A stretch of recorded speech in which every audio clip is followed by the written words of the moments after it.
የሚንት ቅጠል በተለምዶ ናና ተብሎ የሚጠራው ለፀጉር ጤና ያለው ፋይዳ በሳይንሳዊም ሆነ በባህላዊ መንገድ እንግዲህ በሰፊው የታወቀ ነው። ለምንና እንዴት መጠቀም እንዳለባችሁ እናያለን። አብራችሁን ቆዩ። የሚንት ቅጠል ለምን ለፀጉር ይጠቅማል ወደሚለው ወደ ሳይንሳዊ ምክንያቱ እንምጣ። የሚንት ቅጠል ዋና ሚስጥር እንግዲህ ሜንቶል የተባለ ንጥረ ነገር ነው። ይህ ሜንቶል የተባለው ንጥረ ነገር እንግዲህ ምንድነው? የራስ ቅል ላይ ሲቀባ የደም ስሮችን ማስፋት ወይንም ደግሞ ቫሶዲላተር ባህሪ አለው። ይህ ማለት እንግዲህ ደም ወደ ፀጉር ስሮች ወይንም ፎሊክልስ በከፍተኛ ሁኔታ እንዲፈስ ያደርጋል። ደም ደግሞ ኦክሲጂንን እና የተለያዩ ንጥረ ነገሮችን ቫይታሚኖችን ወደ ፀጉር ስር ይወስድና የፀጉር እድገትንና ጤንነትን ይጠቅመዋል ማለት ነው። ሁለተኛው ጸረ ባክቴሪያና ፈንገስ ባህሪ ያለው የራስ ቅል ላይ የሚፈጠርን ኢንፌክሽኖችን እንዲሁም ፎሮፎሮችን እንግዲህ የማጥፋት ባህሪ አለው። ሌላው የፒኤች መጠንን ማመጣጠን ነው። እንግዲህ የራስ ቅልን የቅባት መጠን ማመጣጠን ፀጉር በጣም እንዳይደርቅም ሆነ በጣም እንዳይረጥብ ሊያደርግ ይችላል ማለት ነው። ይሄንን የሚንት ቅጠል እንግዲህ በተለያዩ ዘዴዎች መጠቀም እንችላለን። የመጀመሪያው የሚንት ውሃ ነው። እንደ ማለቅለቂያ ወይንም ደግሞ በስፕሬይ ቦትል አድርጋችሁ እንደ ስፕሬይ መጠቀም ትችላላችሁ።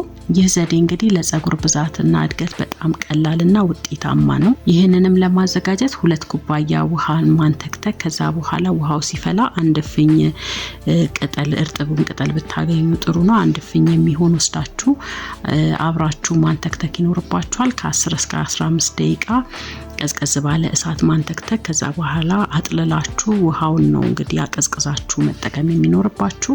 ከዛ በኋላ እንግዲህ የራስ ቅላችሁ ላይ ስፕሬይ በማድረግ ወይንም ደግሞ በማፍሰስ ለ5 ደቂቃ ማሳጅ ማድረግ ይኖርባችኋል። ከዛ በኋላ ማለቃለቅ አያስፈልግም። ፀጉሩ ላይ ቢቆይ የተሻለ ውጤትን ታገኛላችሁ ማለት ነው። ሁለተኛው የሚንትና የዘይት ውህድ ነው። እንግዲህ ለፀጉር መርገፍ ነው። ይሄ ደግሞ እንግዲህ የፀጉር መርገፍ በጣም የሚያስቸግራችሁ ሰዎች ይሄንን ብትጠቀሙ በጣም መፍትሄ ይሆናችኋል ማለት ነው። አዘገጃጀቱ እንግዲህ የሚንት ቅጠልን ፈጭታችሁ ከኮኮናት ዘይት ወይንም ደግሞ ከሚስማማችሁ ዘይት ጋር ለምሳሌ ከወይራ ዘይት ጋር አድርጋችሁ የፀሐይ ብርሃን ላይ ለቀናት ማስቀመጥ ትችላላችሁ። ወይም ደግሞ በደብል ቦይለር ሞቅ አድርጋችሁ ዘይቱን ማለት ነው። ከዛ በኋላ ማጥለል ትችላላችሁ። ከዛ በኋላ አቀዝቅዛችሁ ፀጉራችሁንም እንዲሁም ደግሞ የራስ ቅላችሁን ከቀባችሁ በኋላ ከ30 እስከ 60 ደቂቃ ቆይታችሁ ቀለል ባለ ሻምፑ መታጠብ ይኖርባችኋል ማለት ነው። ለፎሮፎር ደግሞ ከሎሚ ጋር መጠቀም ትችላላችሁ።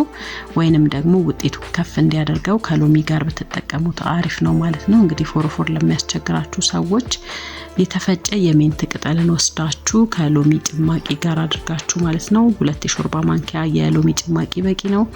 ከዛ በኋላ ፎሮፎሩ በብዛት ያለበት ቦታ ላይ ራስ ቅላችሁን ብቻ ተቀብታችሁ ለ20 ደቂቃ ማቆየት ይኖርባችኋል። ከዛ በኋላ በቀዝቃዛ ውሃ ታጠቡት። ሎሚ እንግዲህ ፀጉርን ሊያደርቅ ስለሚችል የራስ ቅል ላይ ብቻ ማተኮር ይኖርባችኋል። ዛላውን ባትቀቡት ይመከራል ማለት ነው። ሚንት እንግዲህ በባህሪው የማቃጠል ስሜት ሊኖር ይችላል። ስለዚህ በጆሮአችሁ ጀርባ ላይ ትንሽዬ ተቀብታችሁ አይታችሁት የማሳከክ ወይንም ደግሞ የማቃጠል በጣም የማቃጠል ስሜት ከሌለው የራስ ቅላችሁ መቀባት ትችላላችሁ። ግን ደግሞ አለርጂ ኖሮባችሁ በጣም የሚያቃጥላችሁ የሚያሳከካችሁ ከሆነ መጠቀም አይኖርባችሁም ማለት ነው። ስለዚህ እንደ ማንኛውም ተፈጥሯዊ ነገር እንግዲህ በአንድ ቀን ለውጥ አታዩበትም። በሳምንት 2 ጊዜ ለተከታታይ 2 ወራት ብትጠቀሙ የሚታይ የፀጉር እድገትና እንዲሁም ደግሞ ያማረ ፀጉር እንዲሁም ማይረግፍ ወይንም ደግሞ ጥንካሬ ያለው ሊሆንላችሁ ስለሚችል በትዕግስት ተጠቀሙት ለማለት እወዳለሁኝ።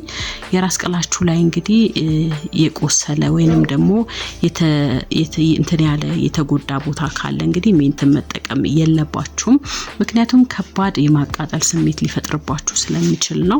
እንግዲህ ለፀጉር ያለውን ጥቅም አይተናል። እንግዲህ ደግሞ እስቲ ብንወስደው ደግሞ ለጤናችን ያለውን ጥቅሞች ደግሞ ዘርዘር አድርገን እናያለን። በድጋሚ እስከ መጨረሻው ድረስ አብራችሁን ቆዩ። እንግዲህ ናናን ብንመገብ ደግሞ የምናገኛቸውን የጤና ጥቅሞች ደግሞ እናያለን። እንግዲህ በሳይንስ የተረጋገጡ ናቸው። የመጀመሪያው ለምግብ መፈጨት ስርዓት ያለው የላቀ ሚና ነው። እንግዲህ ናና የሆድ ዕቃ ጤንነትን ተፈጥሯዊ መድኃኒት ተብሎ ነው እንግዲህ የሚታወቀው። የአንጀት ቁርጠትን ያስታግሳል ማለት ነው። ናና ውስጥ ያለው ሜንቶል የተባለው ንጥረ ነገር እንግዲህ የሆድ ውስጥ ያሉትን የአንጀት ጡንቻዎች እንግዲህ እንዲዝናኑ በማድረግ ቁርጠትን እና ደግሞ ጋስን ያስወግዳል ማለት ነው። ጥናቶች እንደሚያሳዩት የናና ዘይትን ወይንም ደግሞ ሻይን መውሰድ እንግዲህ የሆድ መነፋትን፣ የሆድ ህመምን እንዲሁም ደግሞ የአንጀት መረበሽን እንዲሁ ይከላከላል ማለት ነው። የምግብ መፈጨትን ያፋጥናል።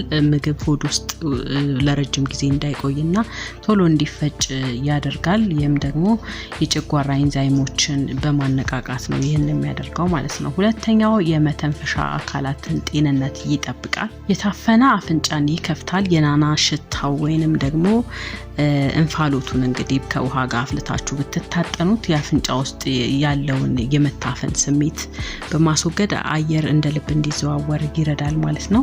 ሌላው በጉሮሮ ውስጥ ያለውን ቁስለትና ማሳከክ እንግዲህ በማለስለስ ወይንም በማቀዝቀዝ እንግዲህ ሳልን የመቆጣጠር አቅም አለው ናና።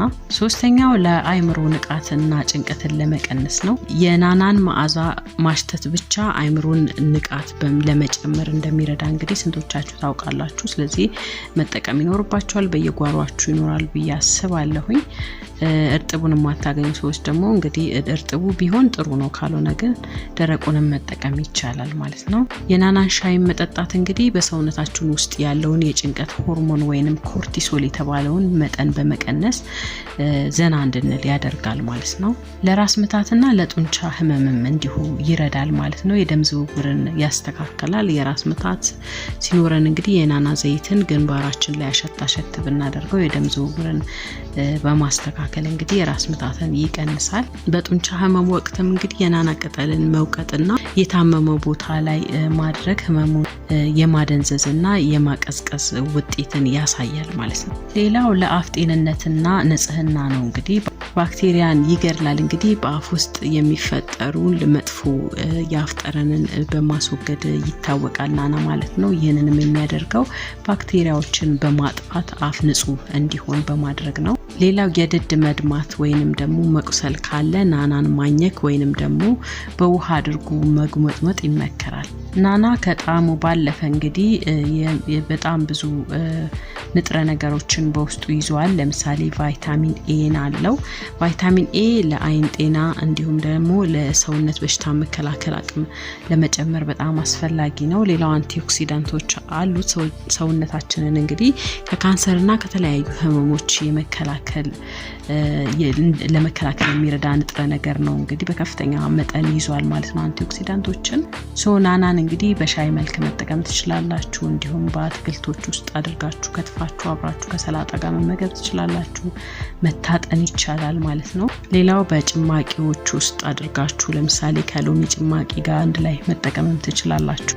እንደ ጥንቃቄ እንግዲህ ከባድ ቃር ችግር ካለባችሁ ናና እንግዲህ የጨጓራ መዝጊያ ጡንቻዎችን ስለሚያላላ እንግዲህ አሲድ ተመልሶ እንዲያቀራችሁ ሊያደርግ ይችላል። ስለዚህ ባትጠቀሙት ጥሩ ነው ማለት ነው። ህፃናት ላይም እንግዲህ ቀጥታ የናና ቅባትን ወይንም ደግሞ ናናን ራሱ አፍንጫቸው ላይ ወይንም ደግሞ ፊታቸው ላይ መቀባት አይኖርባችሁም ማለት ነው። የመተንፈሻ ችግር ሊፈጥርባቸው ስለሚችል። ሌላው የሐሞት ጠጠር ካለባችሁ ናናን ከመጠቀማችሁ በፊት ሐኪማችሁን ማማከር ይኖርባችኋል። በአጠቃላይ እንግዲህ ናና በቀላሉ በቤት ውስጥ የሚገኝ ወይንም በጓሯችሁ ልትተክሉ የምትችሉት የተፈጥሯዊ ፋርማሲ ነው። ስለዚህ በጥንቃቄ ተጠቀሙበት ለማለት ነው። ጥያቄ ካላችሁ ኮሜንት ላይ ጻፉልኝ። በቀጣይ ቪዲዮ በሌላ ርዕስ እንገናኛለን። እስከዛው ድረስ ቻናሉን ሰብስክራይብ በማድረግ ቤተሰብ መሆን ትችላላችሁ። ቻው ቻው።